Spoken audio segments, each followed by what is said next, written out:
السلام علیکم۔ آج کا درس سورہ حجرات آیت نمبر 11 سے شروع، یعنی 49 کی 11۔ اس وقت میرے پاس حافظ نذر احمد والا ترجمہ ہے۔ پہلے میں ان کا ترجمہ بتاتا ہوں، پھر جو میری فہم اس سے سمجھاتا ہوں۔ گزارش یہ ہے کہ درس کو مکمل سنیں اور پھر سوالات جو ہے وہ روایتی ترجمے سے نہیں کریں، بلکہ ترجمے کو غور سے سنیں اور اس کے مطابق سوالات کریں۔ اے مومنوں، تم سے ایک گروہ کچھ مرد اور دوسرے کچھ گروہ کچھ مردوں کا مذاق نہ اڑائیں۔ کیا عجب کہ وہ ان سے بہتر ہوں، اور نہ عورتیں عورتوں کا مذاق اڑائیں۔ کیا عجب کہ وہ ان سے بہتر ہو، اور ایک دوسرے پر عیب نہ لگاؤ، اور باہم برے القاب سے نہ چڑھاؤ، نام نہ بگاڑو، یہاں تک کہ اس کے بعد ایمان کے بعد گناہ کا نام برا نام ہے، اور جو باز نہ آیا تو یہی لوگ ظالم ہیں۔ اب دیکھیے یہ جو روایتی ترجمہ ہے، یہاں پر حالانکہ مرد کہیں لکھا ہوا نہیں، انہوں نے بریکٹ میں مرد لکھ دیا ہے۔ یہاں تو چلے نساء کا ترجمہ عورت کر دے رہے ہیں، لیکن یہاں پھر وہ مذاق کہیں نہیں لکھا ہوا، لیکن اس کا مذاق بھی ترجمہ کر رہے ہیں۔ تو دیکھیے دراصل یہاں بات کیا ہو رہی ہے۔ یا ایھا الذین آمنو، اے ماننے والے لوگو، لا یسخر قوم، سخر کہا جاتا ہے بلا معاوضہ پابند کر لینے کو، جس طرح یہ لوگ خود بھی کرتے ہیں، جب یسخر الشمس والقمر تو وہاں پر تسخیر کرنا لے لیتے ہیں، یہاں مذاق بنا دیا۔ تو اے ماننے والے لوگوں، نہ بلا معاوضہ پابند کرو جو قوم ہے، من قوم، کسی قوم سے، کوئی قوم کسی قوم کو اپنا بلا معاوضہ پابند نہ کرے۔ جیسے آج امریکہ جو ہے وہ پاکستان کو ایک طرح سے پابند کر رکھا ہے کہ ہمارے لیے مفت کام کر لو، دیں گے کچھ نہیں۔ تو ان چیزوں سے اللہ منع کر رہا ہے، سخر کرنا، بلا معاوضہ پابند بنا لینا۔ ایسا ممکن ہے ان یکونوا، یہ کہ وہ ہوں، خیرا منہم، بہتر ان میں سے، ولا نساء من نساء، اور نہ کوئی کمزور کسی کمزوری سے۔ ایسا ممکن ہے ان یکن، یہ کہ وہ ہو، خیر منہن، ان سے بہتر۔ تو یہ کمزور جماعتیں ہوں یا کوئی قوم ہو، یہاں بھی نہ عورت کی بات ہے نہ یہاں مرد کی بات ہے۔ قوم میں مرد عورت سب ہیں، اور کمزور جماعتوں میں بھی مرد عورت سارے ہی ہوتے ہیں۔ ولا تلمزوا، اور نہ تم الزام دو، انفسکم، اپنی نفسیات کو، اپنی سوچ کو۔ ولا تنابزوا بالالقاب، اور نہ تم طنز و تحقیر کرو القاب کو، لقب دے کر کسی کی تحقیر نہ کرو۔ جیسے کہتے ہیں نا کانا، اندھا، لنگڑا، لولا، یہ بہت سارے نام، اسی طرح قوموں کا نام بھی رکھ دیا ہے۔ بئس الاسم الفسوق، تو بری پہچان ہے خاص بگاڑ کی، بعد الایمان، ماننے کے بعد۔ ومن لم یتب، اور جو نہیں متوجہ ہو، فاولئک، پس یہی لوگ، ہم الظالمون، وہی ظلم کرنے والوں میں سے ہیں۔ تو یہاں جو اصل بات ہو رہی ہے، اے ماننے والے لوگوں، کوئی قوم کسی قوم کو بلا معاوضہ پابند نہ کرے۔ ممکن ہے یہ کہ وہ ان سے بہتر ہوں، اور نہ ہی کوئی کمزور جماعت کسی کمزور جماعت کو، ممکن ہے کہ وہ ان سے بہتر ہوں۔ اور تم اپنی سوچ، اپنی نفسیات کو الزام نہیں دو، اور القابات کو طنز و تحقیر نہیں بناؤ۔ ماننے کے بعد خاص بگاڑ والی پہچان بری ہے یا برائی ہے۔ اور جو متوجہ نہیں ہوتے، بس یہی لوگ وہی ظالموں میں سے ہیں۔ اے مومنو، بہت سے گمانوں سے بچو، بے شک بعض گمان گناہ ہوتے ہیں، اور ایک دوسرے کی ٹٹول میں نہ رہا کرو، اور تم میں سے کوئی ایک دوسرے کی غیبت نہ کرے۔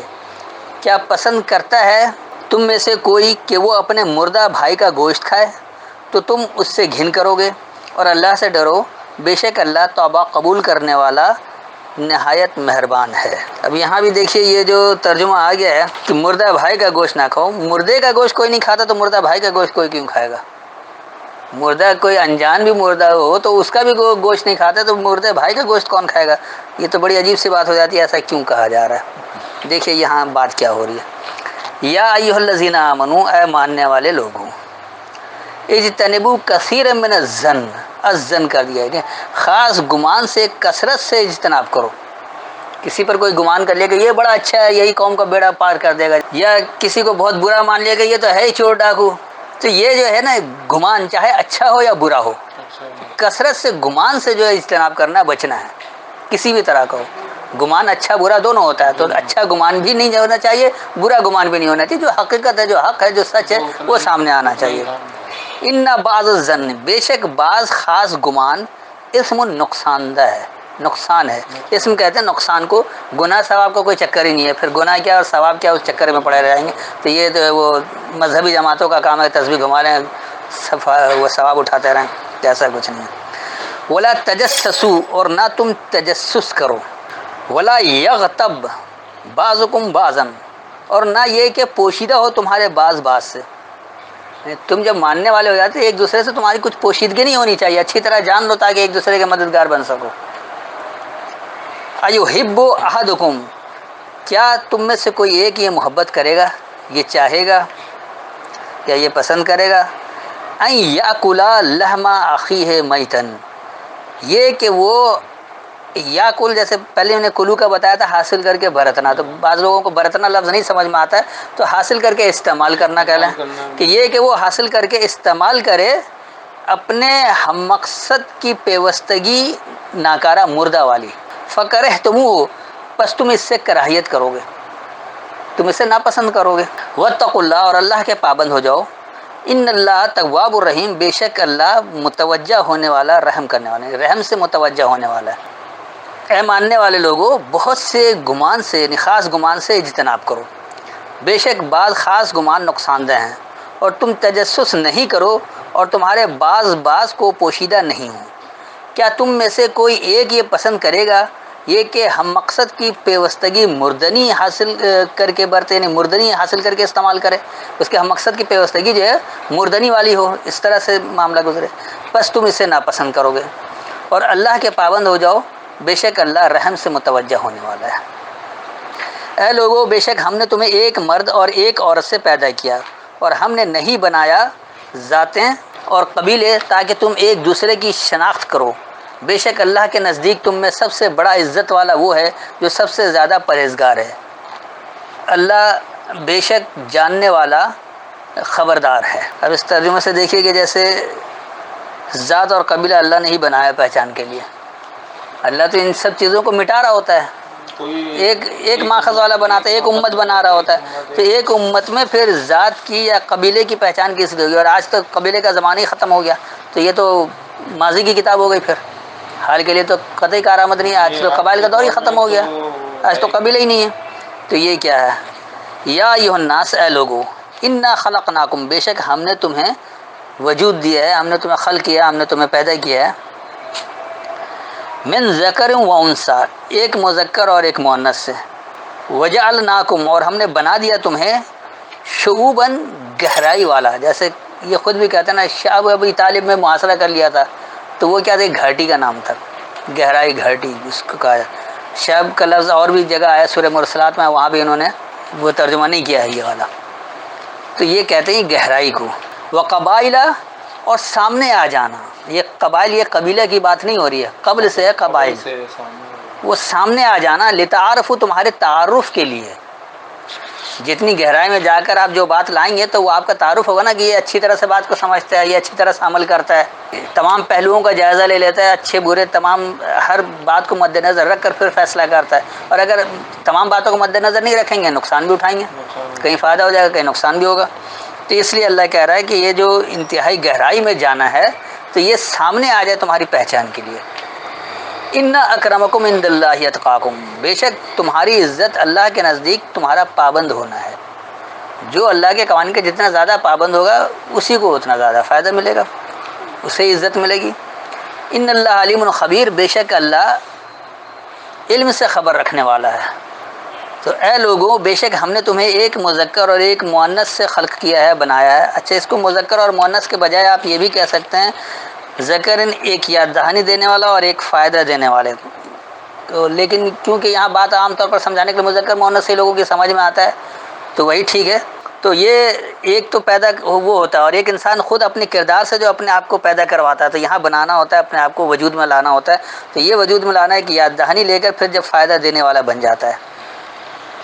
تو اسی لیے پھر یہاں پر اللہ کہہ رہا ہے کہ اے لوگوں، ہم نے جو تمہیں وجود دیا ہے یاد دہانی سے، یعنی پھر پھل دینے والے، فائدہ دینے والے بن جاؤ، اور ہم نے جو بنا دیا خوب گہرائی سے سامنے لانا تمہارے تعارف کے لیے، تو وہ اصل آپ کا تعارف ہوگا کہ آپ کتنی گہرائی سے قوم کو کس حد تک فائدہ پہنچا سکتے ہیں۔ یاد دہانی بھی دینا ہے، فائدہ بھی پہنچانا ہے، اصل بات تو یہ ہے۔ تو بے شک اللہ کے نزدیک تمہاری عزت جو تمہارا پابند ہونا ہے، اور بے شک اللہ علم سے خبر رکھنے والا ہے۔ دیہاتی کہتے ہیں ہم ایمان لے آئے ہیں، آپ فرما دیں تم ایمان نہیں لائے ہو، بلکہ تم کہو کہ ہم اسلام لائے ہیں، اور ابھی داخل نہیں ہوا تمہارے دلوں میں ایمان، اور اگر تم اللہ اور اس کے رسول کی اطاعت کرو گے تو اللہ تمہارے اعمال سے کمی نہ کرے گا کچھ بھی، بے شک اللہ بخشنے والا نہایت مہربان ہے۔ یہ جو انہوں نے کہہ دیا دیہاتی کہتے ہیں، اعراب کا دیہاتی کر رہے ہیں، تو قرآن بھی تو عربی میں تو دیہاتیوں کے لیے بالکل الگ بات ہے۔ عرب کہتے ہیں فصاحت و بلاغت کو، تو عرب وہ فصاحت و بلاغت والے لوگ جو سمجھتے ہیں کہ بس ہم سے بہتر کوئی سمجھنے والا نہیں، ہم سے بہتر کوئی جاننے والا نہیں ہے، تو ایسے لوگ ہوتے ہیں جو فصاحت و بلاغت والے ہوتے ہیں۔ تو وہ یہاں پر قالتل جو آیا ہے تو یہ مؤنث کا صیغہ ہے، کیونکہ یہ جماعت کی بات ہوتی ہے، یہ فصاحت و بلاغت والی جماعت جو کہتی ہے ہم نے مانا۔ قل لم تؤمنوا، کہو تم نے مانا نہیں ہے، ولیکن قولوا اسلمنا، اور لیکن یہ کہو کہ ہم سلامتی دینے چاہتے ہیں، ہم سلامتی والے ہیں، کیونکہ اس میں جو لوگ آتے ہیں اس طرح اعراب کے نرغے میں، تو وہ ساروں کو نہیں پتہ ہوتا کہ کہاں منافقت ہو رہی، کہاں جھوٹ بولا جا رہا ہے۔ اکثر لوگ تو اس لیے آتے ہیں کہ وہ سلامتی دینا چاہتے ہیں، سلامتی چاہتے ہیں، سلامتی دینا چاہتے ہیں، وہ لوگ ساتھ ہو جاتے ہیں۔ اب وہ جو اصل میں اعراب جو لوگ ہیں، جو لیڈر ہیں، جو فساد و بلاغت والے گھماتے ہوئے ہیں، کیونکہ اگر وہ منافق ہوتے ہیں تو ڈبا دیتے قوم کو، اور اگر وہ ماننے والے صحیح ہوں تو قوم کو عروج دے دیتے ہیں۔ تو ولما یدخل الایمان، اور جب کہ ابھی داخل نہیں ہوا ماننا، فی قلوبکم، تمہارے پلٹنے میں، قلب کہتے ہیں پلٹنے کو، دل ول کو نہیں کہا جاتا، تو ابھی پلٹنے میں ماننا جو ہے وہ داخل ہی نہیں ہوا ہے، جو اصل صحیح معنوں میں مان کر پلٹنا وہ چیز نہیں، ابھی تو وہ اعراب کے جھانسے میں آ گئے اور اس کے ذریعے پلٹنے کی کوشش کرو، عملی طور پر پلٹنے والا کام، سلامتی والا کام ابھی نہیں ہوا ہے۔ وَإِن تُطِيعُوا اللَّهَ وَرَسُولَهُ، اور اگر تم اطاعت کرو گے اللہ کی، یعنی اس کے پیغام دینے والے کے ذریعے، جب اللہ کا اس کے پیغام کے ذریعے اطاعت کریں گے، لا یلدکم من اعمالکم، تو تمہارے اعمال میں سے کچھ کمی نہیں کی جائے گی، شیئن، یعنی کچھ بھی، تو تمہارے اعمال سے کچھ کمی نہیں کی جائے گی۔ ان اللہ غفور رحیم، بے شک اللہ رحم سے حفاظت کرنے والا ہے۔ تو فصاحت و بلاغت والی جماعت کہتی ہے ہم نے مان لیا ہے، کہو تم نے نہیں مانا ہے، اور لیکن وہ یہ کہیں کہ ہم نے خوب سلامتی دیا، اور جب تمہارے پلٹنے میں خاص ماننا داخل ہو، اور اگر تم اللہ یعنی اس کے پیغام دینے والے الکتاب کے ذریعے اطاعت کرو گے تو وہ کچھ بھی تمہارے اعمال سے کم نہیں کرے گا، بے شک اللہ رحم سے حفاظت کرنے والا ہے۔ اس کے سوا نہیں، مومن وہ لوگ ہیں جو اللہ اور اس کے رسول پر ایمان لائے، پھر وہ شک میں نہ پڑے، اور انہوں نے اپنے مالوں اور جانوں سے اللہ کی راہ میں جہاد کیا، یہی لوگ ہیں سچ۔ تو یہ سچوں کی پہچان اللہ نے بتا دی کہ سچے کون لوگ ہیں، صادق کس کو کہا جا سکتا ہے۔ یہ نہیں کہ سپریم کورٹ نے کہہ دیا صادق تو صادق ہوگا، یا ہمارے پڑوسی نے کہہ دیا، ہمارے ابا نے کہہ دیا، ہمارے محلے والوں نے کہہ دیا تو سچے ہو گئے۔ سچے کی پہچان اللہ کیا بتا رہے یہاں یہ ہے، انما المؤمنون، بے شک جو ماننے والے ہیں، آمنوا باللہ، مانتے ہیں اللہ کو، ورسول ہی، اس کے پیغام دینے والے کے ذریعے، اللہ کے پیغام کے ذریعے اس کو مانتے ہیں، ثم لم یرتابوا، پھر نہیں وہ اس میں نفسیاتی الجھن میں پڑتے ہیں، وجاہدوا باموالہم وانفسہم، اور وہ جد و جہد کرتے ہیں اپنے مالوں کی اور اپنے نفسیات کی، فی سبیل اللہ، اللہ کے راستے میں، اولئک هم الصادقون، تو یہی لوگ وہی سچوں میں سے ہیں۔ تو بے شک جو ماننے والے لوگ ہیں وہ اللہ کو یعنی اس کے پیغام دینے والے کے ذریعے مانتے ہیں، پھر وہ کسی نفسیاتی الجھن میں نہیں پڑتے، اور وہ اللہ کے راستے میں اپنی نفسیات اور اپنے مالوں کو جد و جہد بناتے ہیں، یہی لوگ وہی سچوں میں سے ہیں، یعنی وہی سچا کر دکھانے والے ہیں۔ آپ فرما دیں کیا تم اللہ کو اپنا دینداری جتلاتے ہو، اور اللہ جانتا ہے جو آسمانوں میں اور جو زمین میں ہے، اور اللہ ہر چیز کا جاننے والا ہے۔ قل اتعلمون اللہ، کہو کیا تم اللہ کو علم دے رہے ہو، بدینکم، اپنے نظام کی، کیونکہ اللہ نظام دے رہا ہے، سلامتی والا نظام، دین اسلام، آپ اپنا اپنا نظام جو چلا رہے ہیں، دنیا بھر کے جو اسلامی ممالک سب کا اپنا اپنا نظام ہے، تو کیا تم اللہ کو علم دے رہے ہو اپنے نظام کی کہ اس نظام میں زیادہ سلامتی ہے؟ واللہ یعلم ما فی السماوات وما فی الارض، اور اللہ وہ جانتا ہے جو بلندیوں میں اور جو پستی میں ہے۔ کس نظام سے بلندی میں جائیں گے، کس نظام سے پستی میں جائیں گے وہ اللہ کو پتہ ہے، تو آپ اللہ کو اپنا نظام نہ بتائیں۔ واللہ بکل شیء علیم، اور اللہ ہر ایک شے کو جاننے والا ہے، ہر ایک شے کا علم رکھنے والا ہے۔ تو کہو کیا تم اللہ کو اپنے نظام کا علم دے رہے ہو؟ اور اللہ یہ جانتا ہے جو بلندیوں میں اور جو پستی میں ہے، اور اللہ ہر ایک شے کا جاننے والا ہے۔ وہ آپ پر احسان رکھتے ہیں کہ وہ اسلام لائے، آپ فرما دیں تم مجھ پر اپنے اسلام لانے کا احسان نہ رکھو، بلکہ اللہ تم پر احسان رکھتا ہے کہ اس نے تمہیں ایمان کی طرف ہدایت دی، اگر تم سچے ہو۔ یمنون علیک، وہ احسان کرتے ہیں تم پر، ان اسلموا، یہ کہ وہ خوب سلامتی دینے والے ہو گئے۔ قل لا تمنوا، کہو نہیں تم احسان کرو، علیہ مجھ پر، اسلامکم اپنی سلامتی کو، تم اپنی سلامتی کے لیے کام کرو، مجھ پر احسان نہ جتاؤ۔ بل اللہ یمن علیکم، ہاں اللہ وہ احسان کرتا ہے تم پر، ان ہداکم للایمان، یہ کہ تمہیں ماننے کے لیے ہدایت دیا، ان کنتم صادقین، اگر تم سچوں میں سے ہو۔ تو وہ تم پر احسان رکھتے ہیں، یہ کہ وہ سلامتی والے ہیں، کہو تمہاری سلامتی کا مجھ پر کوئی احسان نہیں ہے، ہاں تم پر اللہ کا یہ احسان ہے کہ خاص ماننے کے لیے تمہیں ہدایت دیا، اگر تم سچوں میں ہو۔ بے شک اللہ آسمانوں اور زمین کی پوشیدہ باتیں جانتا ہے، اور اللہ وہ سب کچھ دیکھنے والا ہے جو تم کرتے ہو۔ ان اللہ، بے شک اللہ، یعلم، وہ جانتا ہے، غیب السماوات والارض، بلندیوں اور پستی کی پوشیدگی۔ ایک آدمی ابھی پستی میں نہیں ہے، وہ کوشش کر رہا ہے نکلنا بلندی کی طرف، لیکن وہ بلندی میں بھی نہیں ہے، اور کچھ بلندی میں موجود ہیں لیکن ان کی حرکتیں ایسی کہ وہ پستی کی طرف جا رہے ہیں۔ تو یہ جو پوشیدہ چھپا ہوا ہے کہ آج تو بڑا بلند نظر آ رہا ہے، کل پست ہو جائے گا، یہ آج یہ پست نظر آ رہا ہے کل بلند ہو جائے گا، تو یہ جو پوشیدگی، یہ جو غیب ہے، تو اللہ جانتا ہے یہ بلندی اور پوشیدگی کو۔ واللہ بصیر بما تعملون، اور اللہ بصیرت والا ہے اس کا جو تم عمل کرتے ہو، جو تم عمل کر رہے ہو اس کو اللہ بصیرت سے دیکھ رہا ہے۔ تو بے شک اللہ بلندیوں اور پستی کی پوشیدگی کو جانتا ہے، اور اللہ اس کو جو تم عمل کرتے ہو دیکھنے والا ہے، اس کی بصیرت رکھ رہا ہے، اس کو سمجھ رہا ہے۔ تو آج کا درس یہیں تک اختتام ہوا، اب جو سوال کرنا ہو کیجیے۔ السلام علیکم۔